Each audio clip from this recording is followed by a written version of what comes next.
Thanks for participating in this segment of La Vida es así. Amistades HTX was really impressed with your story, and we wanted to take a moment to allow you to tell your story on our social media platform. So let's get started. You have gone through some challenging obstacles in your life.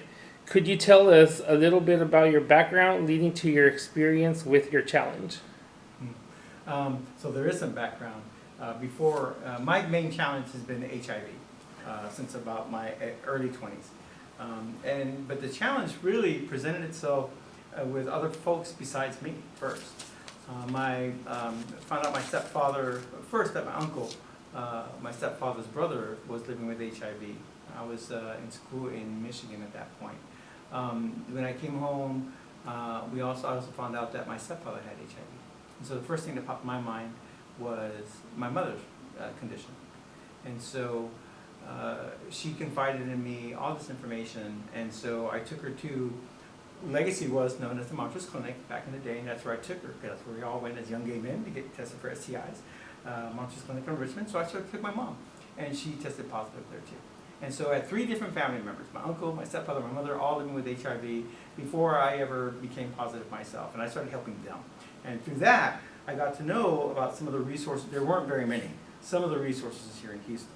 So I became familiar with other people living with HIV, some of the resources that are available, and during my mother's last year of life, which was 1995, in April of 95 is when I discovered my own HIV status. And then in August of 1995 was when my mother passed away. By that point, my uncle had passed away, my stepfather had passed away, and then my mother on August 1995. So it was like 3 folks within a year and a half were all gone due to HIV. I met some of their friends. My mother would like to get more involved with activism. I didn't like her to do that because I was very concerned about her health and being out and about and everything else. But I kind of just to watch her, I would drive her sometimes to some of these events that she wanted to go to. And through that, I also got to know other folks through AIDS Foundation Houston when it was first formed, a whole bunch of other places. So that was my background before I even discovered that I had HIV. Okay. And so yeah. Okay. And how did you get to where you are today? How you deal and cope with your challenge? Well, see, I am 52 years old. I've been living with HIV for about 25 years, and so that question, it's the easy answer is I didn't give up. I'm here today getting a lot of work done, not just for myself but for others. But it's not comprehensive enough, really, because how did I get to where I am today? Essentially a roundabout way, no direct route. Once my mother passed away, helping them and some of their friends for about 4 or 5 years before she finally passed away, I didn't have anything to do with HIV after that. 1995, August 1995, that was the last year that I was doing volunteer work for HIV, in the HIV field, doing anything having to do with HIV. I didn't want to, I just had it up to here. I had my own HIV status to deal with also. And what I knew at the time, up to that point, was that everyone I knew with HIV was going to die, and pretty soon. And I thought that was going to be my situation too. Even when I found out I had HIV, I remember asking my doctor about that. So how many good, healthy years do you think I have before things start falling apart? He said, 5, 10 years, Stephen. Initially, when I took a break from having to do with HIV, I just focused on myself. Back then, they wouldn't give us medications right off. They would wait until our T cells were like 500, even 300 sometimes, depending, before they would start you on medications. Because the medications weren't like they were today. They were really toxic, and they can have all kinds of horrible side effects. And so they didn't want to start you until it was absolutely necessary. And so what we did as young gay men back then, in my 20s, we did everything we could to put off that date that the doctor's going to have a talk with us about, we need to start taking meds now. And so changed my eating habits, ate healthy, ran 3 miles every day. I worked out 3 to 5 days out of the week. And so consequently, I got nice and hot. And that brings all kinds of other attention. So initially, minding my health, to capitalize on my healthy years and everything, to avoid having to take meds, that was the goal. The secondary thing that happened was getting hot and getting attention. When that happened, going out with friends and everything else, Well, then I started, I didn't have sex for like about a year, 6 months to a year, really. 6 months was when I started going out with friends again to places and getting attention. And then shortly after that was when I had sex again with somebody. And I was really nervous about it because I had HIV. I even told people I had HIV. A lot of people have issues about revealing their HIV status. But back then, because I had already been with a lot of people that were living with HIV and heard some of the discussions about disclosure, I was kind of familiar with that already. And so my strategy was to practice telling that people that I had HIV with people I didn't really know, people they weren't that important to me. They weren't like family and friends or really close lovers. They were just people I met. And so if they wanted to hook up and everything, those were exactly the people that I would practice on revealing my HIV status. Because I could take it or leave it. And so I would tell them, I said, oh, I have HIV. And to my surprise, most of them didn't even care. And this is back before we knew about undetectable being intransmittable, before PrEP. Before we had the kind of medications we have today. This is back in those days, and I was really surprised that some guys didn't care.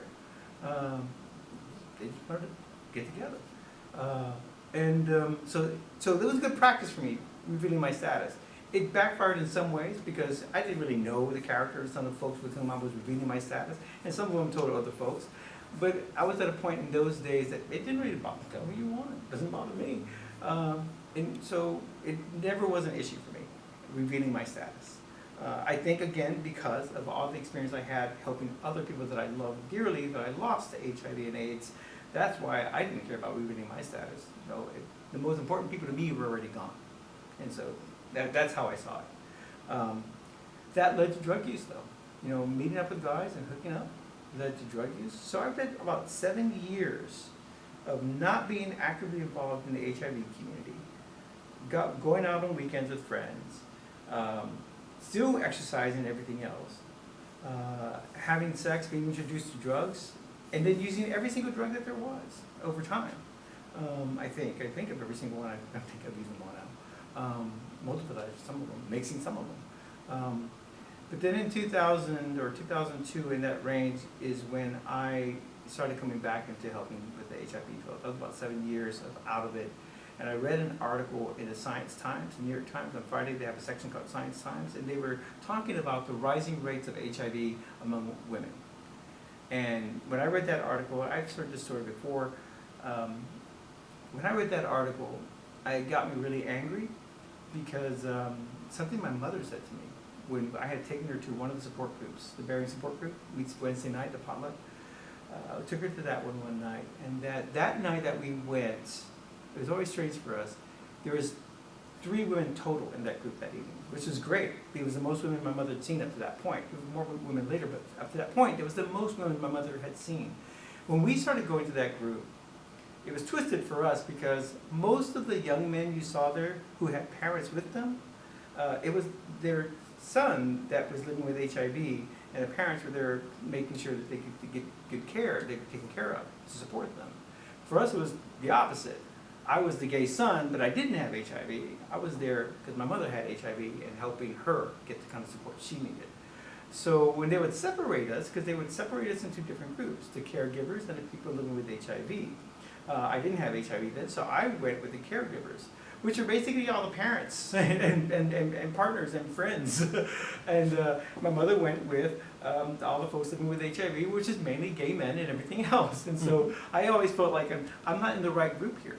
But it worked out. That night, my mother told me, with those 3 women there, that was the most women she remembered seeing in that group. And she was so concerned. I remember she leaned over me, there's going to be so many more women with HIV. This is just a drop in the bucket. Fast forward those 7 years and reading that article after she passed away, that was exactly what happened. And that made me really angry. So when I got angry, and I was thinking, the next thing came to my mind was, why isn't anyone doing something about this? And I thought about some of the people that my mother would meet up with advocacy stuff, activism stuff. And I had, back then, we didn't have like a phone, we had little address books. I remember going through my address book and finding people's names that I knew of that were involved in activism. I thought I could call these folks and find out who's doing something about this. What can I do to help? But as I was doing that, everyone that was on that list was either dead or they didn't have those same numbers anymore. I didn't know where to find them. And so I realized at that point that, even I heard it before, we lost a whole bunch of people. A whole bunch of folks in my address book were gone. There were resources for me. There were folks I would go to for help, for advice, to help out with activism stuff. And so when they were gone, I remember that really was what got me more involved. I thought to myself that I was part of those years. I remember what it was like, seeing people die left and right every single week, the funerals. And so I thought to myself, I have to step up. The front ranks have gone. I'm up here now, so I have to step up and see what I can do. And that's what I did. Started getting more involved. I had gone to AIDS Foundation Houston to get some rental assistance. I was between jobs. And when I went there, I got the assistance, but they also offered me a job. Some of the folks there remembered me from when I was much younger, in my 20s, and did volunteer work there. Some of the folks are still there. One of them is here now, Stephen Stonewall. And so they offered me a job, and I had never worked in the HIV field. I never wanted to work in the HIV field. I was fine with protesting and raising an issue if people weren't being treated right and getting the services they needed. To work on the other side of the desk is not my idea of fun. And so, but I did. I needed a job, so I said yes. And so that's really what got me into the HIV workforce, was being invited to work at AIDS Foundation Houston as a benefits and resource counselor. I was later offered a job as a case manager, which I turned down. The case manager they hired didn't really work out, so they asked me again. When I heard about some of the stuff that were going on, I thought, I can do a better job of that. I have no training as a social worker or any real education past high school. All I had really was my own life experience living with HIV, caring for others living with HIV, familiarity with the resources that are available and the people that run them. That's really what I had for me. So I didn't have any of the social work stuff, but I had a handle on all the resources. So I went in and I did that work, a case manager for a transitional housing program for people living with HIV. And I did really well. I was then promoted to being a coordinator for that program. So I share that information because all that stuff gave me some insight into what happens on that other side of the desk. When people come in for help, I've been that person. But now I was getting to experience what it was like to be on the other side of that desk. We were talking earlier about the grant stipulations and having to meet that kind of nonsense. I call it nonsense. Just help people. Don't worry about that nonsense. But anyway, and so learning about that stuff and its importance and everything else for keeping money flowing and keeping organizations running. And so I got to learn that piece of it all. And I also discovered that people within the HIV workforce are under all kinds of pressure as well. Not just getting flack from people living with HIV about services not being provided in the manner that we want, but also getting flack from people who are giving money to provide those services, saying, we need you to meet these numbers by this date, and blah, blah, blah, blah, blah, all that other nonsense. And so that kind of stress, and I thought, y'all need help too. Definitely need help. And so that's when I got involved with the Ron Pike Planning Council, the Latino Task Force, the Houston Prevention Planning Group. I've chaired each one of those. I'm currently chairing the Prevention Planning Group for the Houston Health Department. And so, yeah, that's how I got involved in all of that, because I discovered that everyone is struggling with HIV in some way or other. The people living with HIV are struggling to survive. The people who are providing services to people living with HIV are struggling to meet the demands of those grants. Everyone is struggling. And so that's why I got involved with the other side, with the whole funding piece of it all, the whole planning cycle, decision-making pieces of it all, to try to see what I can do to help out on both fronts. You've shared a lot of thoughts of your experience with your challenge, right? Both being a person living with HIV and then also being a person working the front lines as well. Could you tell me what you liked the least about it, and also what you also enjoyed the most? What I enjoy the most, it's easy to talk about that. I love the HIV community. There is, to me, no other better community. Yeah, they're the best. You learn so much about resilience. You learn so much about drawing on the power of others. You learn so much about what it's like to be alone in the world and still survive. Because you're really not alone. There's a whole community. You go through them challenging moments that Yeah, are defining. yeah. For me it was, when I talk about my people, I always define that for folks. When I talk about my people, I'm talking about people living with HIV. I'm not just talking about Latinos. I'm not just talking about the gay community. I'm talking about people living with HIV. That's my community. Those are my people. Of every race, ethnicity, all of it. That's my people. People living with HIV. When I talk about the HIV community, that includes everyone living with HIV and everyone in the workforce as well. That to folks who aren't living with HIV. It includes all those folks involved with anything having to do with HIV. That's the HIV community to me. My people are people living with HIV. My mother would not have been able to have the kind of insight she had and support she had if it weren't for the gay community back then. She readily acknowledges that. And could you tell me a little bit about how this has changed your life? I haven't told you about what I like the least, but that's okay. You can tell me what you like I the have to least. think about that one. I have to think about that one and how to share it too. What was that question you asked just now? Could you tell me how this has changed your view of life? Death and dying, my perspectives on that have changed. In the early days, I did know folks who not only considered suicide, who did decide that suicide was the way that their life was going to end. In those days, when there weren't the kind of medications there were today, it was the idea of being able to die with dignity.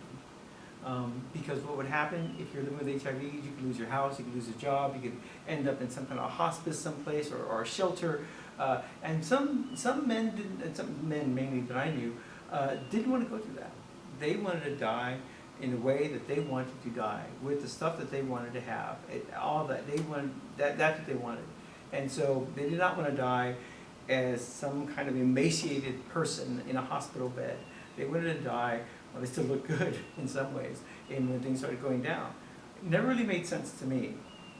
But I learned to respect people's individual autonomy and decision making, their choices about what they thought they could handle in life. And when they chose to commit suicide, I respected that. It was a loss for me, but that's how I saw it. That's my loss. I'm not going to make them suffer an existence that they already feel they're not going to be able to deal with. No, that's to have them here with me. No, I couldn't do that. Today, though, I don't see myself as one of those folks who would commit suicide. I'd probably let myself pass away as naturally as it happens, no matter how tough things get. One of the reasons for that is how it's changed my life is I've seen so many things I never expected to see. From years I didn't expect to have. I saw that when I was a kid, I was really excited when I did my own math and realized that I would be at the turn of the millennium. I would experience the turn of the millennium from the 1900s to the 2000s. That's not a 100-year difference. We're talking about a 1,000-year difference. I would be one of these people who gets to live through a millennium change.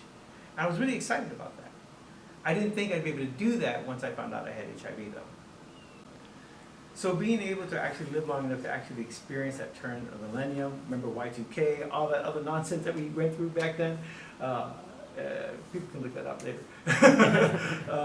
It was really funny, kind of. Everything was going to go off. Yeah. But not only that, that's what I had planned to see, that I didn't think I was going to be able to see, and then I was able to do it. There are other things that occurred that I never thought I would see in my lifetime. We had an openly gay mayor in the city of Houston in East Parker. I never thought I would live to see a major city in these United States with an openly gay mayor, and we had her here for the longest time that she could serve. The only reason she wasn't serving in my eyes because term limits. African American president. I never thought I would live to see the time we would have anything other but some white man as president. And so that was a surprise, a welcome surprise. The fact that my life as a young gay man back then in the 80s is totally different. We could be arrested for having sex with other men back then. We couldn't marry. None of that stuff was available to us like it is today.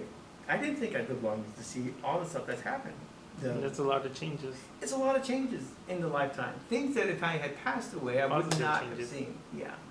I think about that these days because a friend of mine that was on the planning council with me early on, James, he was really active in the Obama campaign, but he passed away before November and the actual voting occurred.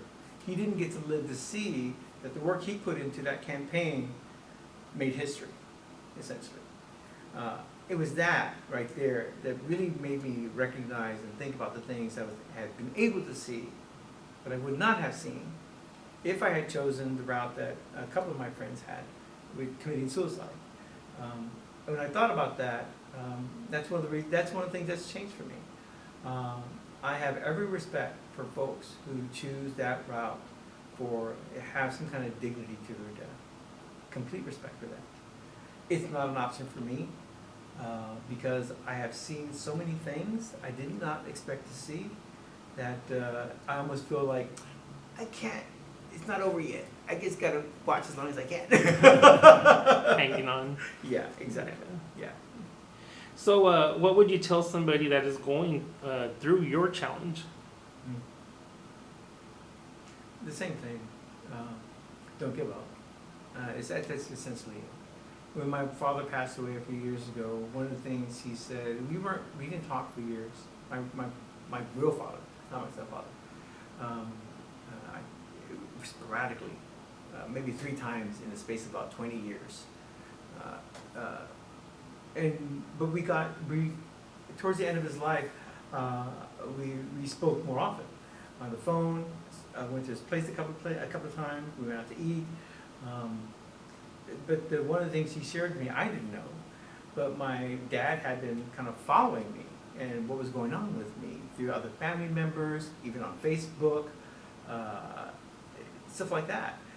And one of the things he shared, he knew some of the stuff that I'd done. I had never shared this stuff with him. In my mind, I thought, how do you know these things? Yeah. But it's in print, it's in different places. And so one of the things he said he was most proud of was the fact that I didn't give up. My dad was in Vietnam, and he shared some horrible stories about his experience in Vietnam. And that's what he said. He said that what I went through with my friends and my mom is, from his eyes, was really no different from him seeing his friends shot in front of him, dying. Almost died himself once if his friends hadn't got him out the way once he got shot in the head. Well, get a helmet though, but it's that he was proud of me for not giving up. Basically, that was it. I have another cousin on my dad's side of the family who we suspect was gay and died from HIV, age-related causes back before we had meds, before my mother, stepfather, and uncle ever passed away. And I think it's that experience that made him so proud that I didn't give up. Because everyone else we knew from our family that had HIV, if we count that cousin, that's 5 of us, 4 of us were gone already. And I think that's the thing that he was most proud of. The fact that I didn't give up. That was it. You fought the fight. Yeah. And I told my dad that it doesn't feel like a fight, Dad. It feels, it's just, going through life. He said, that's all it is. That's all it is, baby. it's a fight to the end. Okay. So, yeah. That's what I would say. Don't give up. You never know what you're going to see. We All need right. you here. We need your voice. That's the main thing.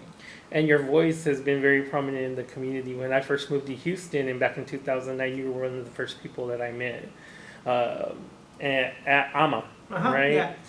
And just watching you work, watching how you are with other people is a great example of like you are a perfect mentor to be working under, is basically what I'm trying to say. So then after I left AMA and came to Legacy Community Health, I'm glad that I maintained the contact with you because you are a big ball of resources. You know any and everything when it comes to resources, and that has also helped me because I remember picking up the phone to call you over at AMA, like, "Hey, Steven, do you da da da da da da?" And you would give me an answer. So I really appreciate having you in my toolbox. Yeah. No, I'm there. Alma may have paid me my salary that kept my rent and bills paid, but one of our old directors used to say, folks, that I have no boss. I work for Alma, but really I work for the community.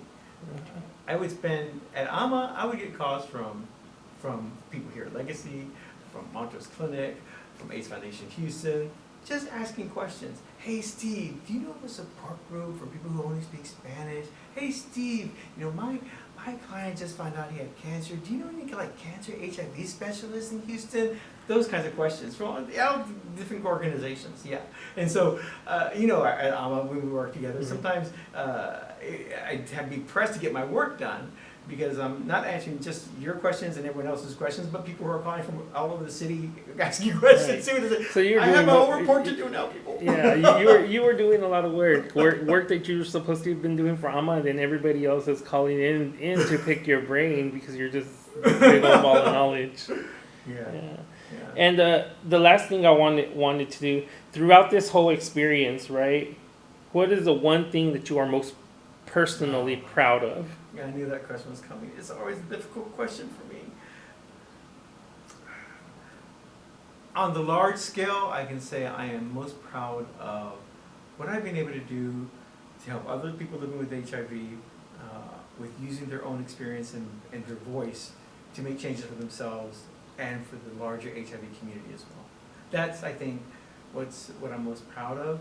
There are some individual things along the way, helping to start Houston's Homeless Court program here for everybody, not just people living with HIV. That helps everybody in Harris County.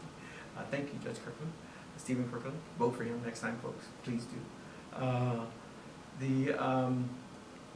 This year, for the very first time, under an administration that is not very supportive, we were able to get a complete Spanish language funded empowerment course done through NMAC, Building Leaders of Color. Get that funded by HRSA. The first time they've ever funded something like that. That's awesome. And also presented at the last Ryan White conference this entire session in Spanish, including the Q&A. The first time that's ever been done. All under the nose of a president who has, when he started his campaign, said Mexicans were bringing rapists and everything else.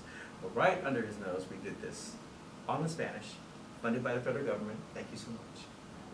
I think that's what makes me most proud these days. Every year is something different. That's the thing that makes me most proud now. Well, Stephen, I want to thank you for sharing your story with us. We believe stories like yours are important to the community. As we get to know each other, we learn stories like yours exemplify great resilience and set great examples of humanity. And we want to thank you on behalf of Amistades HTX for sharing your story with us. I'm glad you guys are here as another resource. Thank you. My pleasure.